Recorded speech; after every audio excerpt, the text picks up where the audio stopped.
Travolting presents The Fraser's Edge. Hosted by Jeff Sweeney and Stuart Elmore. Covering Journey to the End of the Night. Enjoy the episode.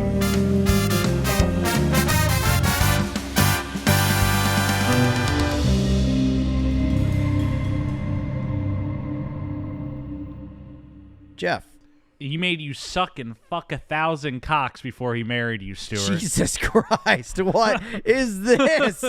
That was not the intro I had in mind at all. That's my vibe watching this movie. What you just said is exactly what I thought watching this movie. What the fuck is going on?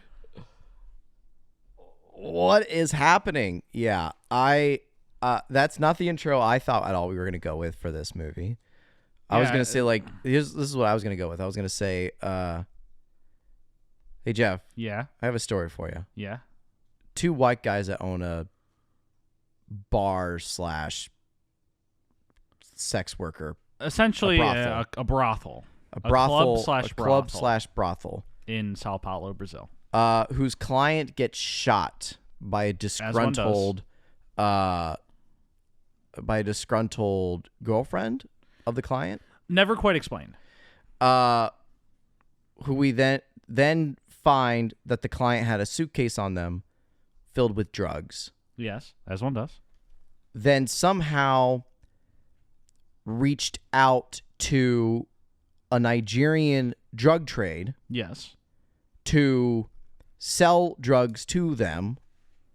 Had a Nigerian arbitrator who was then killed by a sex worker. Yes.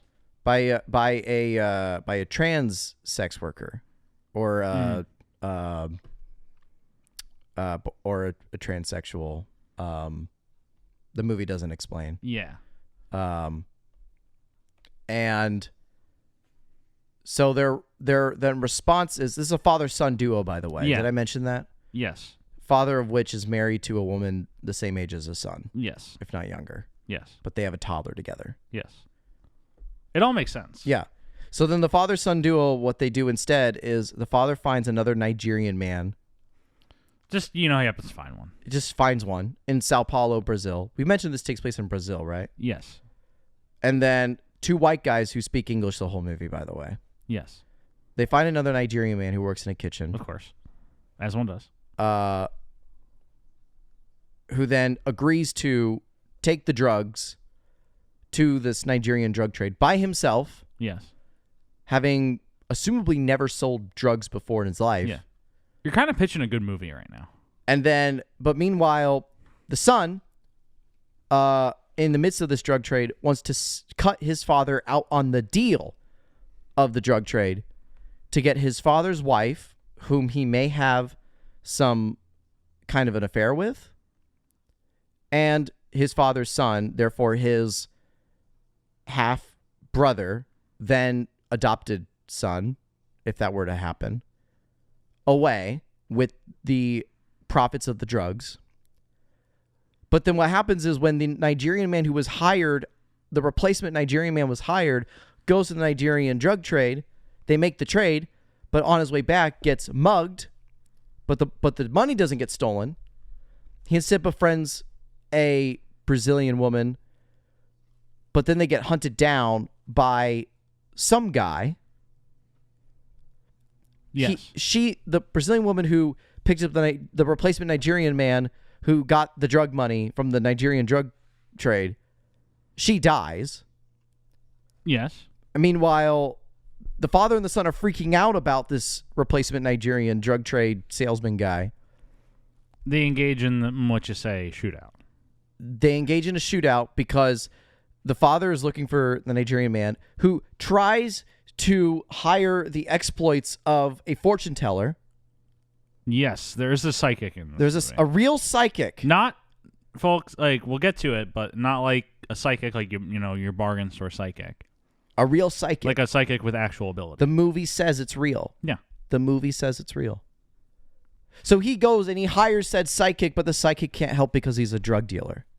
And the psychic knows he's a drug dealer. Mm-hmm. So then what happens? His son goes to the psychic. Yes. Or his son sends somebody to this. He kidnaps the psychic, shoots his dog. Yes. And then kidnaps the psychic. Yes. So then the father and the son have a meeting. He's freaking out because the Nigerian fella who has the drug money is nowhere to be found. But then he tells his father that I'm cutting you out of the drug money. But you haven't found the Nigerian man yet. That's okay. I kidnapped the fortune teller to tell me where he is. But then before anything can happen, a sex worker walks into the room, a sex worker who the son and them had an altercation. The son cut up their face and then left them away. That sex worker then came back, shot the son, and then who had never met the father before shot the father, but also got shot by the son. And then they die. And then the Nigerian man arrives. Finds everyone dead. Sees the wife of the father. And then the father in his dying words says, please take my wife and son and take them away with the money. Yes. And he does. I just explained to you the entire movie called Journey. Yeah, folks, if you hadn't guessed it of the night, we're talking about the prequel to Journey to the Center of the Earth, Journey to the End of the Night. Which Brendan Fraser dies at the end of, oddly enough. Comes back. I don't know how his character is returning. Maybe this is a sequel and that's a prequel. It's worthy of investigation. Did anything I just say make sense to you, Jeff? This movie made more sense watching it than your description. A lot more sense? A little bit more sense. Well, this movie's so simple. This is like just an After Hours riff. It's just like you're just following three people over the course of a night, and the plot and the overall logic of the plot doesn't matter. It's like it's like either like a Safdie Brothers movie or Scorsese's After Hours. It's just a riff on that format. Like, have you ever seen Good Time? Yeah. It's just Good Time, but in Brazil. It's like almost the exact same plot. But it does have like a main through line, though. Yes. Like Good Time, it starts as Rob Pattinson wants to get money to bail out his brother. And it just kind of keeps exceeding, and he finds himself in a variety of wild situations over the course of a night. All the while still trying to find a way to get that money to get his brother out, but it all just keeps complicating. In the same way that After Hours is, what's the guy's name in After? Griffin Dunn is just trying to, get home through Soho. And this is basically a guy goes to pick up money and is trying to get back to a club, and meanwhile we're intercutting with the guys in the club losing their shit because they can't find the guy, and everyone dies at the end. Yeah, perfect sense. Yeah.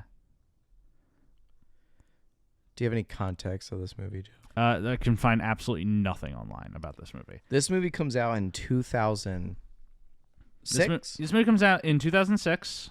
It screens at the Tribeca Film Festival. I don't think it ever gets theatrically released. I don't know how it gets released. I don't know if it ever was released, honestly. We had to watch this on Sling TV. Yeah. The only place it was available online, Sling TV, where we got ads from 2016 every 10 minutes. Specifically one about food waste, featuring some strawberries that would mold to the theme of married life from Pixar's Up. We got those releases a lot. Yeah, I don't have any theatrical release, just that it came out in the Tribeca Film Festival April 2006, and then United States DVD premiere February 27, 2007. But there is no theatrical release. Yes, that sounds about right to me. This was filmed in São Paulo, Brazil. Yes. This movie makes 40. I'll save it for the end. I will save how much this movie makes until the end. But this movie is directed by Eric Eason, who prior to this had done one independent film called Manito. He wrote and directed that one, and it was basically about a young Mexican man in Washington Heights.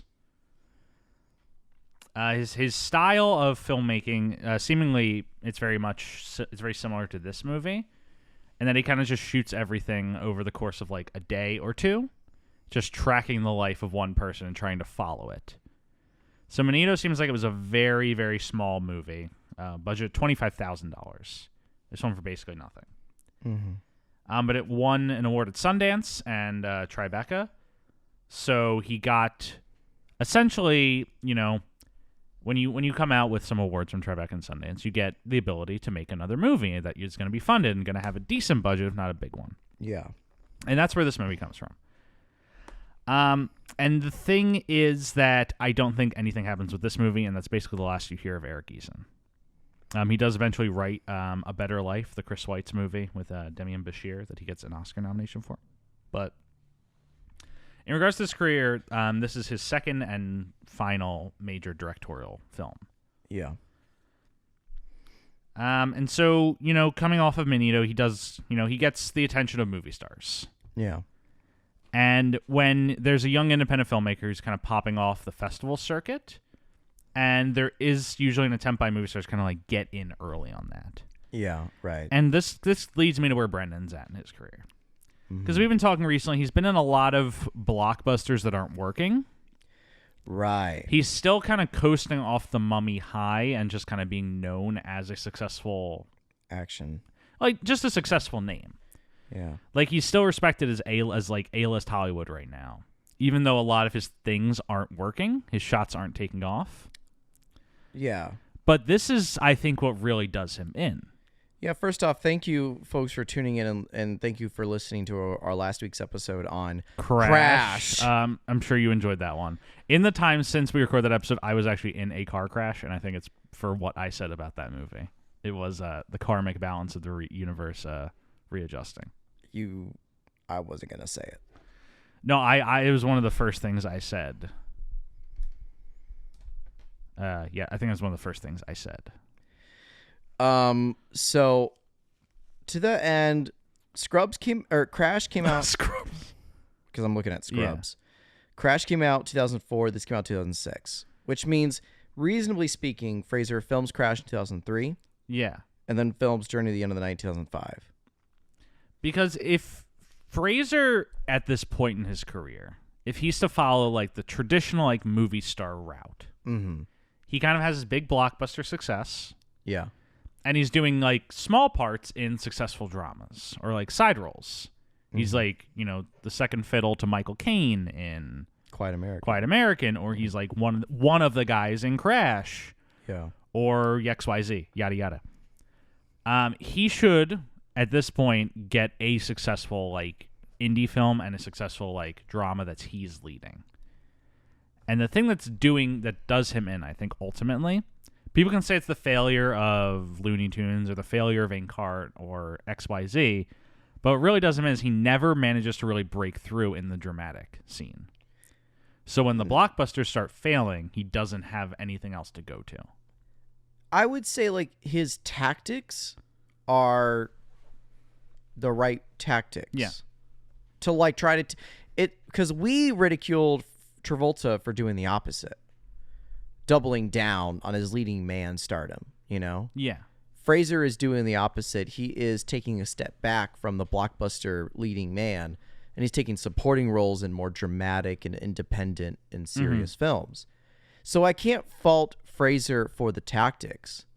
I think it's just been the poor project decision making. I think it's that, but it's also just like he's not getting offered the really exciting stuff. Otherwise, I think he'd be in it. You think so? Because, like, why is he in this? Let me look up what comes out in 2006. Let me see. Movie dramas in 2006. Why is he in this? Why is he not in... God, some of these are weird. Some of these options. I'm looking up Best Picture nominees 2007. Okay, that's probably the better Google than what I was doing. The Departed. Yeah, why is he not getting the movies that Damon's getting? Letters from Iwo Jima. Why is he not in Letters from Iwo Jima? Little Miss Sunshine. Why is he not in Little Miss Sunshine? Like, why are his first big movie? You know who was in that movie? Matt Damon and Ben Affleck, and he was the lead, and they were the supporting. Yeah. Why are they the ones who, at this point in time, are in the big stuff? Why are they critically popping off? Why, Jeff? I don't think it necessarily has to do with talent. I mean, there is certainly an aspect to that. I would say that Matt Damon's probably a better actor than Brendan Fraser. I don't know about Ben Affleck. I would not say that Ben Affleck is a better actor than Brendan Fraser. Yeah. But what's the special sauce that's happening? I think it just comes down to, like, Fraser can't get the good picks. Yeah, so what I kind of said. Yeah, kind of what you're saying, but I don't think it's entirely on him. Yeah. Yeah, I think it's on him and kind of just like the system and the structure of Hollywood that he's not getting the good picks, so he's doing movies like this. And to be fair, I think it should be very important to say that Matt Damon's pop-off movie and Brendan Fraser's pop-off movies are very different. Yes. Matt Damon's is Good Will Hunting and Saving Private Ryan. Yes. It's those two. Mm-hmm. That's a dramatic war film. Yes. And then a dramatic coming-of-age And I think there's film. a certain aspect of luck to it. Well, and then what I was then going to say is, like, then Fraser's pop-off films are George of the Jungle And The Mummy. and The Mummy, comedy and comedy. And I think it's very hard to break out of like that. Okay, I'm just going to say this. What year did Good Will Hunting come out? 1997. Okay, that's a little bit early, but just go with me on this. Imagine Brendan Fraser in the Matt Damon role in Good Will Hunting. It's essentially the same role he played in School Ties. It is. Imagine him in that therapy office scene with Robin Williams, Brendan Fraser. Does it work the same? Do you think Fraser can hold his own the same as Matt Damon can? I mean, here's the thing. Matt, it's a good performance that Matt Damon does. Like, I'm not taking it No, Matt Damon's incredible. I'm not taking it away that, Fraser can do the exact same thing as Matt Damon can. I'm just saying, like, is it outrageous to think of Fraser in those roles? I don't think it's outrageous. Right. I think, ultimately it does come down to he's known for what he's known for. And it's hard to, once you're in a typecast in Hollywood, it's hard to break out of it. Yeah. Matt Damon's greatest skill is that he never let himself get typecast. Correct, yeah. He was very smart. Yeah. Brendan let himself get typecast. Yeah. Which kind of goes with the themes of what we've been talking about with Fraser's personality, that he's a yes man and that, he's going to take whatever gig he can get because he has that, like, Midwest old school traditional style of how to get famous in Hollywood, which is like keep trying until you land that big part, Yeah. Whereas I'm sure, like, you could say that, like, well, yes, try to get that big part, but make sure that big part isn't going to, like, shoehorn you or typecast you. Like, no, he's probably not thinking about that. He's probably thinking, like, I'm going to get George of the Jungle and it's going to be a big, giant Disney film. Like, absolutely, I'm going to take that. Is it the same kind of the same thing I did in Encino Man? Yes, but this is going to be a bigger hit. So I'm going to take it. The Mummy? Absolutely. So, like, I don't know. I think if there was a movie that if he were to have escaped the typecasting and gotten more successful dramatic roles, it would have been Gods and Monsters. Mm-hmm. I think that movie could have done a lot more. It should have opened up a lot of doors for him. I'm not even going to say should have. I'm saying it could have. Yeah. And the reason why I'm saying could have is because Ian McKellen's the one who pops off from that. It's weird because Ian McKellen's like 60 when he makes that movie, but that's his big break. That's a little funny to say. But that's the true story of it. Yeah. It's like every movie that Fraser basically has done, someone else is the one who pops off from it. Yeah, Michael Caine in Quiet American, Ian McKellen and It's Gods like and there's all these old Monsters. British guys. Yeah. But yeah, like it's so funny to talk about Gods and Monsters. Ian McKellen's big break when he's 60. Yeah. But that is what leads to him, being in X-Men, being in Lord of the Rings, yada yada. None of which to say, like, either A, Fraser doesn't give bad performances, and like, not to say he isn't good he does well in all those movies. He's just consistently foreshadowed by a much more focused role. Yeah. Which, like, he's not the lead. Yeah. And I think, whereas Matt Damon and Robin Williams, which is sort of a similar equivalent to what we're talking about with Fraser and all these other movies. Yeah. Talking about Matt Damon, a new actor, acting alongside Robin Williams. Yeah. Granted, Robin Williams had acted before, but this was his first major accolades film. Well, he had done Dead Poets Society. Society. He didn't get nominated for that. He did. Not an Oscar nomination. Did he not? No, he didn't get nominated for Dead Poets Society. He might have gotten a Golden Globe, but I don't even think he did that either. We're looking this up, folks. I am double checking this. List of Robin Williams performances. I want list of awards. Hold on, I got it. He was nominated for Good Morning Vietnam and Dead Poets Society Yeah. and The Fisher King before. You're right. Good Will I'm Hunting. wrong. So I take it back then. So then it makes it even more accurate to what we were talking about. That Matt Damon is acting alongside a high accolade actor. But what does it do differently? Well, I think one of the main things is that Matt Damon is objectively the lead character of that movie. Exactly. Yeah. Exactly. Good Will Hunting, Matt Damon is the lead character. Exactly. His name is in the title. Exactly. Whereas both of the Fraser movies where he acts alongside a major actor, he's a supporting of that major actor. Yes. If The Quiet American, I know it's based on a novel, so you can't really swap the roles. Yeah.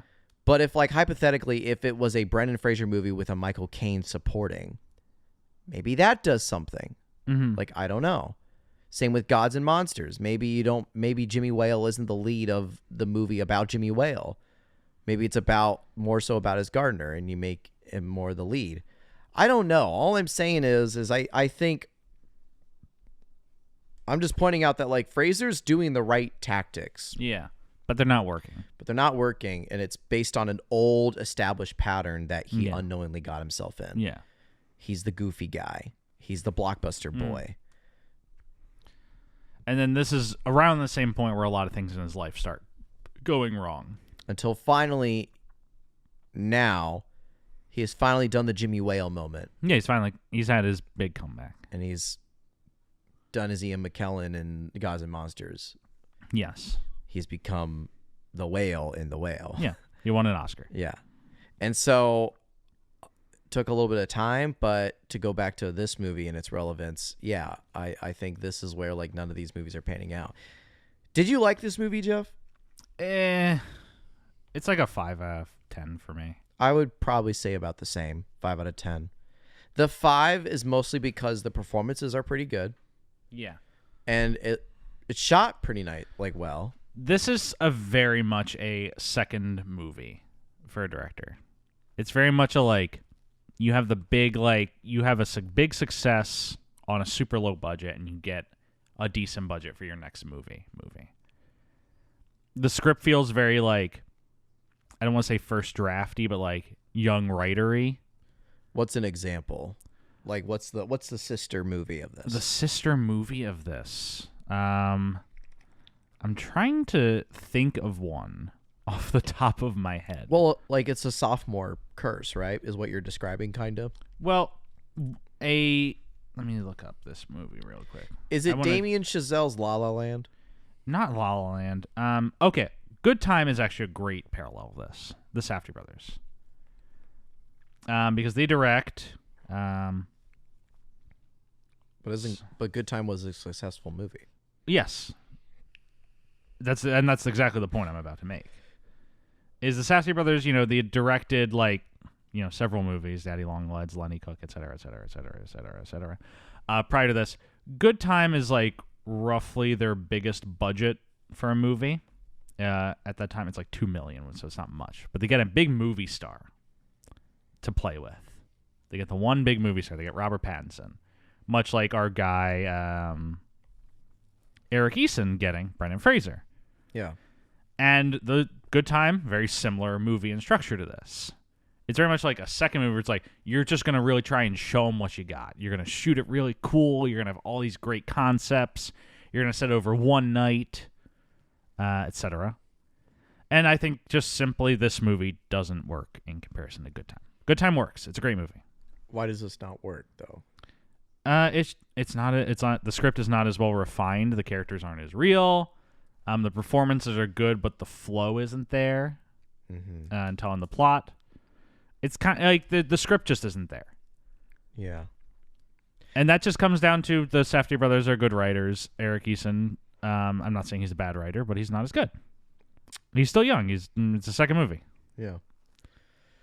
Sometimes it works, sometimes it doesn't. Yeah, I definitely felt, and I hate saying this because like we were interrupted by multiple commercial breaks, jarring commercial breaks.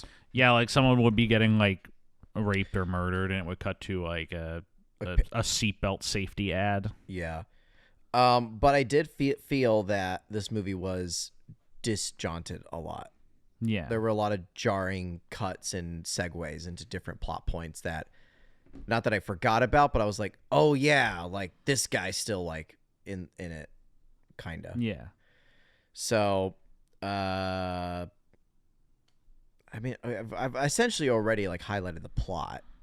I think we can run it through very, very briefly, very quickly, in slightly more detail. Sure. Just because it basically what we got going here is Brendan Fraser and his dad. His dad's playing a character named Sinatra, which is a little funny. That is a little funny. And Fraser's playing Paul, and they're a father-son duo, and they run a brothel nightclub. Yeah. They essentially get a suitcase of cocaine, full of bricks of cocaine, off of a client that gets murdered. They spend several months basically planning a deal to offload these drugs, and then they're going to take the money and like buy their way out of their lives because they're both miserable. They don't like this life. Yeah, they're two white Americans living in São Brazil. Yeah. Like, it's never really explained why they're there, but you can probably assume that they were on the run from something. Yeah. Or at least Sinatra was. Paul has always felt like slighted by his father. He doesn't like his dad. And so he's planning to take the money and run with his father's wife, his new wife. Yeah. Not the one who birthed Fraser. But his wife and his son. And there's a question of legitimacy over whether the son is, in fact, Fraser's son and not his father's son. Yeah. So it's very glossed over. The core of the movie is these two men fighting over this woman and the kid. Very loosely. That's the loose core of this movie. Very loose. Everything stems out of that. Yeah. Because their guy who they're going to have go on the deal, because they're dealing with a Nigerian gang who will only deal with Nigerians. Yeah. So you have to have a Nigerian in your group to work with them. Yeah. Their guy dies. And I think he ODs is basically the implication. He's like in with a sex worker and he just dies in there. Yeah. It's not quite explained how. I think he ODs. Yeah. It's not really explained. Yeah, but he dies. So the Sinatra finds a guy in his kitchen who's Nigerian, and basically says like, "Hey, you're going to do this thing for me, and we're going to give you a lot of money." Wemba, right? Wemba is his name, and he's played by Mos Def. When I saw him in the credits, I was like, "Oh yeah, Mos Def."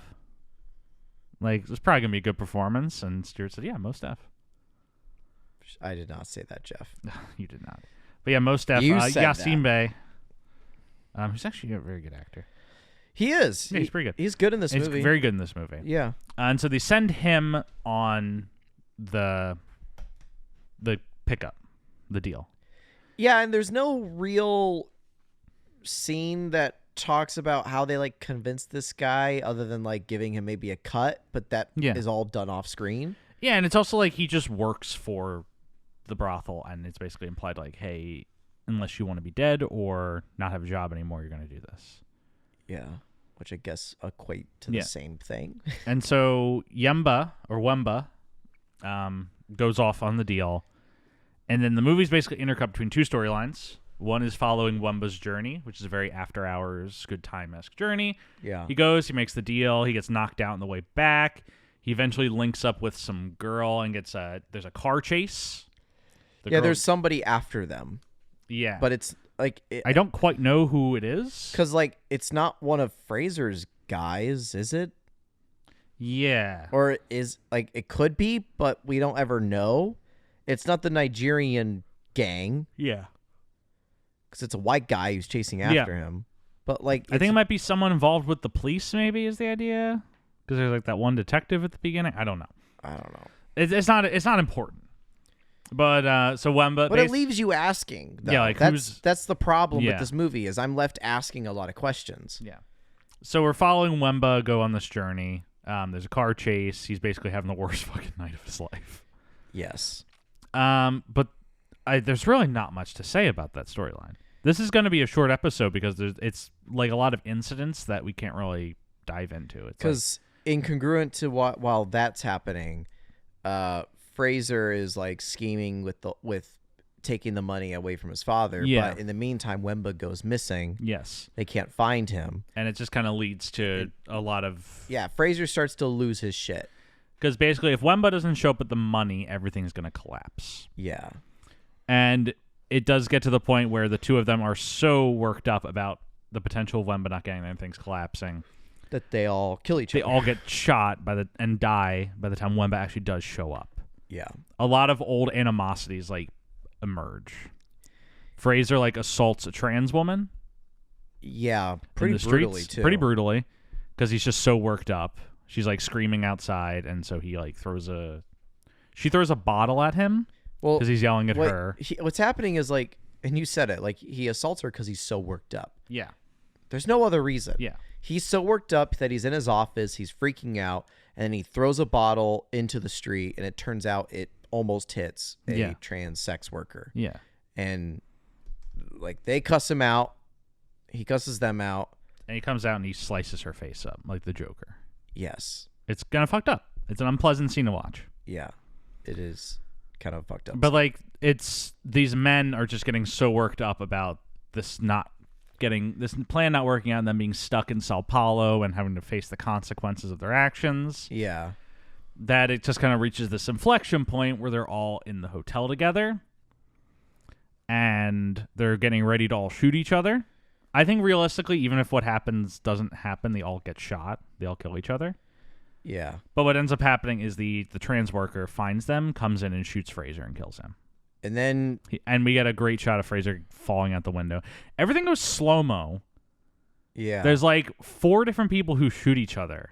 It is very much the, what you say. Yeah. Oh, that you only met when. It's literally that like Lonely Island skit. It's like Fraser gets shot, and then... he shoots her. Yeah, he shoots her. Worker. And then Scott Glenn raises a gun, and she shoots him. And then one of the henchmen, and then she falls down dead. Yeah, and then a henchman comes in. Wemba and the wife are walking out. The henchmen walk in. Yeah. And then Scott Glenn, who's about to die, shoots the henchman. Yeah. So we have 4 bodies. Yes. 4 casualties. Because he's like, he tells Wemba to take his wife and maybe son. And take the money and build them a better life. Because Wemba's a good man? Yeah. Because, like, what we're, like, the root of the animosity between Fraser and his father is that, I just want to talk about this because it's a really good scene for Fraser, is he's basically like, when I was a kid, my mom had cancer, and rather than, deal with that, you were too busy fucking the nurse. Yeah. That, like, Scott Glenn couldn't confront this or help his child. And so Fraser harbors that animosity. Yeah. And Scott Glenn also equally kind of knows he's a bad father. Yeah. And so he and Fraser die, and he's like, just the 3 of you go and build something better. Yeah. We don't deserve to get out of here. We deserve to die here. Fraser, like, we've seen Fraser do some crazy stuff in his career. Yeah. This movie is a whole new level. Yeah, he's really good in this. He is really good in this, and he is at a whole new level of intensity that I have not seen him do in any movie.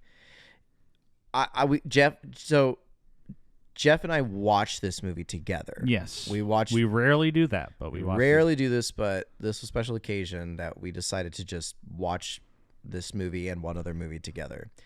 And I think I told you this. I said, like, this is like when people think Robin Williams is like known as the family-friendly comedy actor because he's in all those family comedies. Yeah. And then you listen to one of his stand-ups. Yeah. And you realize how much he drops the F-bomb and says a lot of sex jokes and stuff. For people who think like Fraser is like the George of the Jungles, the Mummy, watch this movie if you can find it. Yeah. That's Sling TV. Yeah, Sling TV. Did you have to get it for free or like? It was free. It was free. Yeah, you can get it on Sling TV with ads, but you will see a Fraser that I don't think I've ever seen before, and I don't think I will ever see ever again. I think this is a one and done performance. Like I think this type of Fraser will probably not see again. Yeah, he's just like, he's crazy, and we've seen crazy, but this is crazy and brutal. He's like a very broken individual in this movie, and he does it very well. And it's different from Passion of Darkly Noon. Passion of Darkly Noon is he's like a deranged monster, kind of. Yes. This is a person who was broken later in life. So, yeah, it was a memorable performance, especially when he says like, you know, no, the whole monologue about his mom is great.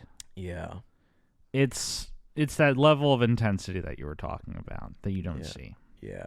It is just a shame that he's pouring his heart and soul into a performance in a movie that literally just doesn't get released. Yeah. There's this movie, it just doesn't get released. No one sees this movie. Except for us, apparently. And 350 other people in Letterboxd. Yeah.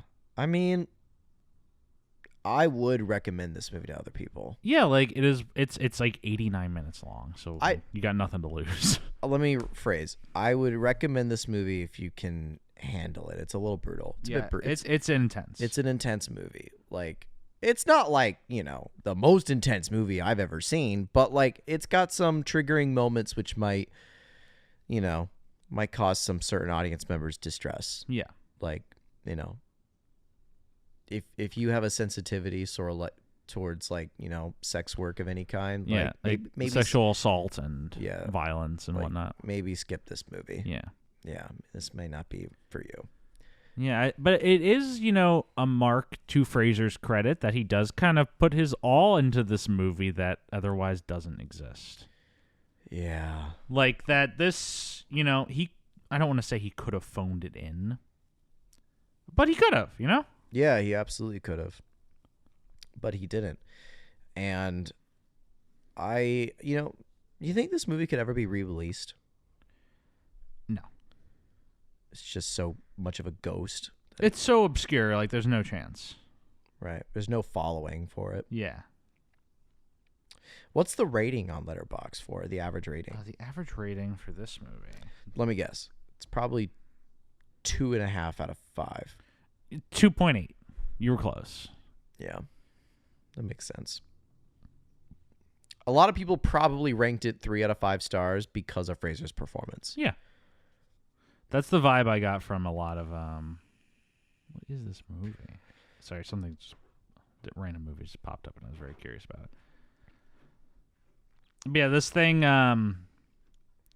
people just kind of, you know, watch it and they're like, yeah, that's fine. Which is basically how I felt. I was like, yeah, it's fine. 2.5. Yeah.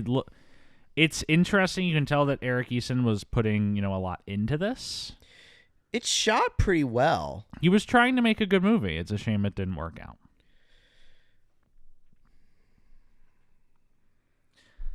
But you know, a lot of times things just don't work out. That is the name of the game of Hollywood. The biggest weakness is its script. Yeah. It's its biggest weakness. The script is Needs a lot of work. Yes. Needs a lot of work. But otherwise, it's a good effort. Yeah. Makes it frustrating. Mm-hmm. These are one of those movies where it's like you can see it being a good movie, but it's missing the fundamental bit about it. Yeah. It's not quite there. But I wouldn't acquaint this as being frustrating. Like, it's almost there. No, it's not really almost there either. The dialogue needs a lot of work. There is a good version of this movie with a heavy rewrite. Yes. Because reason why I'm emphasizing that, Jeff, is because we've seen movies where they don't even need heavy rewrites. Mm-hmm. What? There's a movie we covered recently where it's like it was so frustrating to talk about because it's almost good. It's almost good, but it was just missing like that little kick over. It was a Fraser movie. Was that Monkey Bone? Maybe it was Monkey Bone. Yeah, Monkey Bone we wanted to be good, but it wasn't. Yeah, and it was almost there. It had the idea, it had the concept, it had the correct performances in some sense. Like Monkey Bone should have ruled, and it didn't. It should have ruled, and it didn't. Yeah, this movie needed a little bit more extra work. So. Yeah, I honestly think that's all there is to say about this movie. I don't have anything. That's all else. I have to say about this movie too. Yeah, we didn't talk about the psychic, but like, what are you gonna say? There's like a psychic in this movie, and they actually have magical abilities to read minds. It's used twice. Yeah, and for the most part, the guy just kind of sits around. He literally at the end of the movie, he literally just sits in a room because he was kidnapped. Yeah. He's threatened to be tortured, but he never gets tortured. That's the extent of his role. Yeah. So this movie, like we said, doesn't really get released. It gets really, really minor release. Overall, it makes $49,000 on a $6.2 million budget. Yikes! I mean, that's not a huge amount of money to who releases. First Look Studios releases this movie. It's probably like some sort of backers project, you know. They go defunct 4 years later. Yeah. Millennium Films. You know, it's a flop, but it doesn't. You know, it didn't have a huge budget anyway, so it basically just fades into obscurity, complete non-existence. Yeah. The one interesting bit of legacy that this movie does have, you mentioned this, and I looked up, and it's true. Darren Aronofsky sees the trailer for this movie somewhere online. Maybe at Tribeca. No, like recently. He was writing The Whale. Yeah. And he sees a trailer for this movie somewhere. Like it just pops up. Yeah. And he's like, Fraser, I didn't think about him. He'd be an interesting pick. Yeah. And that is oddly enough what inspires him to look into Brendan Fraser for The Whale. This movie that doesn't exist. Yeah. Yeah. Because he'd said like he actually had not seen many Fraser movies prior to The Whale. Mm-hmm. And it was only just like a trailer for this that popped up probably on like a DVD or just like somewhere on Google. And he watched the show and he's like, oh, Fraser, that's actually an interesting pick. That's a guy who kind of like got knocked down and, you know, could use some redemption. Yeah. And so he cast him in The Whale. The Whale would not have happened. Fraser's Oscar would not have happened without this movie. Without Journey to the End of the Night. Yes, a movie that doesn't exist otherwise. Which The Whale is his journey to the end of his night. But it goes to show that in Hollywood, like even come on, that was a good bit, Jeff. Why'd you have to steamroll over that one? Journey to the End of his night. It's a good one. It was a good one. Fuck off, Stuart. It was a good one. I can't even look at you. It was pretty good. To the rest of this episode, it was pretty good. Whatever. Stuart. It was a good joke. What were we gonna say, Jeff? I was mid thought. I'm sorry. What were you gonna say? What were you gonna say, Jeff? I can't even remember what I was gonna say. Oh, it goes to show in Hollywood that, you know, your greatest successes can come out of your biggest failures. That's all I got to say about that. That's a very Jeff Sweeney philosophy right there. You like that? Yeah. You like that? Yeah. I like that. Thought so. Yeah. Thought so. Yeah, that's why Hollywood. You know, you're never down and out in Hollywood. You never know what's gonna happen in the movies, in Tinseltown, the pictures, La La Land. Yeah. That's Journey to the End of the Night. Got anything else to say? I think let's complete this journey to the end of our night. Yeah. Well, that's all I have to say. There's no like really reception to this movie. The biggest legacy is the whale thing. So thank you so much for listening to this episode on Journey to the End of the Night. Be sure to turn in next week for our episode on The Last Time, a very chill and normal movie. Yeah, it's a very boring business movie. A very chill and normal movie where nothing crazy happens. Yeah. As always, please remember to rate, review, subscribe, whatever platform you're listening on. As a reminder, we are available on Spotify, Apple Podcasts, Google Podcasts, and YouTube. Pop into our Reddit, r/Travolting. Find us on Twitter or Instagram at TravoltingPod. TravoltingPodcast@gmail.com. If you have anything, you want to email us. Anything. Find me on Twitter at Jeff W. Sweeney. Anything? No. Okay. Special thanks, as always, to Rebecca Johnson for the graphic design, Andrew Gardner for the social media, and Michael Van Bodegum Smith for the theme music that is now taking you out. Have a great week, folks. See you next time for The Last Time. But it will not be the last time we're doing the show. Bye.